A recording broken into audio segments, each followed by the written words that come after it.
So the first thing we are going to do is create a color palette. I use an app called Coolors that randomly generates color palettes for you because I'm bad at colors. So I load those into Procreate, and then I'm going to use the screenshot of the color palette that I took from Coolors as the background. So I'm just going to smudge that up a little bit. Here is the reference image that we would be using. I grabbed it from Unsplash. And so I'm going to, on a new layer, once I figure out how this on a new layer, I'm going to begin sketch layer. I'm going to choose my darkest color as the color for the sketch layer. And I'm just going to be blocking in the shapes and positions and just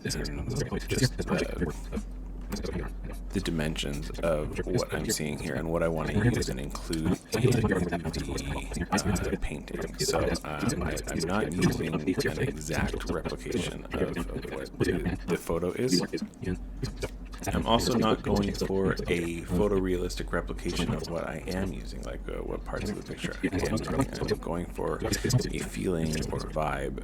If I wanted to do a photorealistic replication of the image, it would take me longer than half an hour. I would spend a lot of time getting the proportions right and making sure that the features matched what I was looking at in the reference image. But we're not doing that, so we can skip talking about it. So I'm roughing in the shape of the hair and really sort of getting what I want to accentuate down onto the paper. On a layer underneath, I'm now going to rough out the shape of the image so that we have a base color to work with.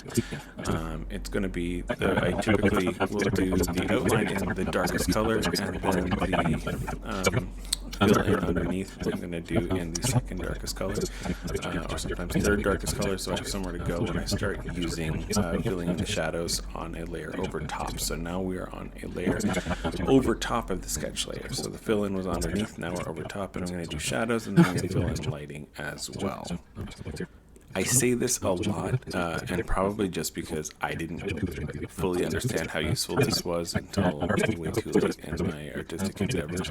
It really helps to understand the planes of the face, like where the light is going to hit and where it's going to cast shadow. If you think about it as like a super low poly 3D character, like a video game character from the 90s, how blocky those were. If you think about the face in terms of that and the body in terms of that, it allows you to really get a solid idea of where the light is going to hit and where it's going to cast shadow, and then you can sort of blend the two of them where it's appropriate to blend them and have a better understanding of how light works that way. My eyes always start out looking super freaky, especially this one because the color of the eyes is red, because I'm working again with a constrained color palette. But once we are able to render those eyes out a little more, it's a little more natural. And I find the painting really doesn't start to feel like a legit piece of art or a legit, like a good painting until I do the eyes and the mouth. Before then, I just feel like I'm just scribbling colors onto a palette, onto a canvas rather.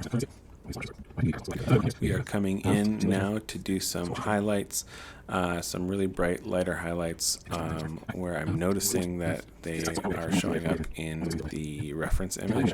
And my idea for this was to have like some light streaming in through a window over top of her. And so I'm going to attempt to sort of warp this lighting layer around the shape of her, and what I ended up doing was when the piece was done and I stopped filming, I didn't like the way that looked, and I didn't like the way that some of the filters I threw on here afterwards looked. So I took those off and ended up just going with a straight shape straight across. I also really like smudging photograph over top and throwing that on a blending layer. I feel it gives it a really cool and interesting textured feeling to it. A lot of times I will use a picture that I've taken myself, but for the last few times I've just used the reference image on a layer over top and then smudged that. For things things like gradient textures, I will tend to use multiply layer at a lower opacity. But for things like the photo textures over top, I'll usually throw that on a color dodge or like a soft light or a vivid light layer. And I feel like that really brings out the brush strokes in the smudge texture. And we're done. Sign this thing, throw it up on Instagram, give the fans what they want. All right, we'll see you next time.